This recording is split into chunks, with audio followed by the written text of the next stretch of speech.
আসসালামু আলাইকুম। বর্তমানে বাংলাদেশের যে হালচালটা, সেই হালচালটা দেখেন বাংলাদেশের নির্বাচনী যে হালচাল, আপনার বর্তমানে যে দলীয় যে একটা ক্ষমতা, অনেক দলীয় যে ক্ষমতা, দলীয় ক্ষমতাবাদে যারা দেখেছেন আপনারা বিভিন্ন জায়গায় যে সেই স্বতন্ত্র প্রার্থীগুলোকে কিন্তু আপনার নমিনেশনগুলো আপনার যে সেগুলো কিন্তু বাজেয়াপ্ত করতেছে, বাদ করতেছে আরকি এক কথায়। বাদ করতেছে, তাদের অবৈধভাবে ঘোষণা করতেছে। কিন্তু আপনার তাদেরকে আবার কেউ দেখা যায় যে হয়রানির কথা চিন্তা করে বিভিন্ন দিক চিন্তা করে তারা কিন্তু নির্বাচন থেকে ফিরে আসতেছে। আবার কেউ সেই হাইকোর্টে যাচ্ছে। কিন্তু এটা কেন? বাংলাদেশে আপনার যে রাজনৈতিক যে বাংলাদেশের রাজনৈতিক হালচালটা অবশ্য ক্লিয়ার এবং একবারে সচ্ছল থাকা উচিত।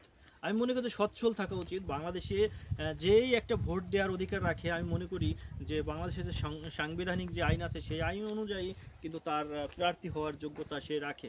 কিন্তু বাংলাদেশে কি তা হচ্ছে? বাংলাদেশে আপনার কিন্তু তা হচ্ছে না। বাংলাদেশে কিন্তু আপনার বর্তমানে এই বর্তমানে যে ২০২৬ ত্রয়োদশে যে জাতীয় সংসদ নির্বাচন আপনার ফেব্রুয়ারির ১২ তারিখে যে নির্বাচনটি হওয়ার কথা, এই নির্বাচনে দেখেন আপনার বিশেষ করে যে স্বতন্ত্র প্রার্থীগুলো, বিশেষ করে যারা হেভি ওয়েট স্বতন্ত্র প্রার্থী, এই প্রার্থীগুলোকে কিন্তু বাছাই করে বাদ দেওয়া হচ্ছে।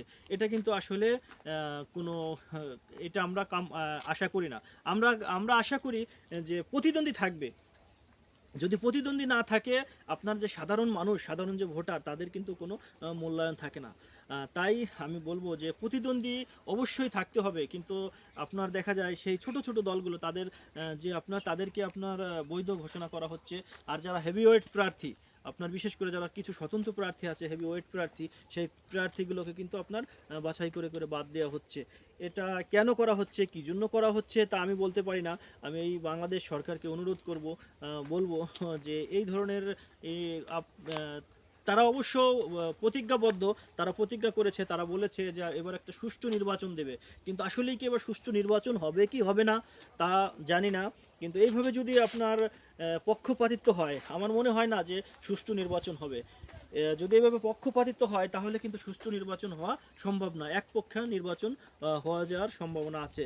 যারা স্বতন্ত্র প্রার্থী তাদেরকে অবশ্যই তাদেরকে আপনার প্রতিযোগিতা করার মতো তাদের প্রতিযোগিতা করার মতো যাদের অ্যাবিলিটি আছে, যাদের মানে মন মানসিকতা আছে, যারা স্বতন্ত্র প্রার্থী হয়েছে অনেক আশা নিয়ে, কিন্তু তাদের অনেককেই কিন্তু আপনার বিভিন্নভাবে বাদ দেওয়ার পায়তারা করতেছে এবং বাদ দিতেছে। এটার আমি বলবো যে তাদের সেই আপনার মনোনয়ন যে দাখিল যারা করেছেন তাদের অবশ্যই সেই নির্বাচনে তাদেরকে ফিরিয়ে আনা হোক। যে তাদেরকে যারা হাইকোর্ট করবে অবশ্যই তাদেরকে যারা হেভিওয়েট প্রার্থী আছে অবশ্যই তাদেরকে নির্বাচন করার সুযোগ দেওয়া হোক। ধন্যবাদ।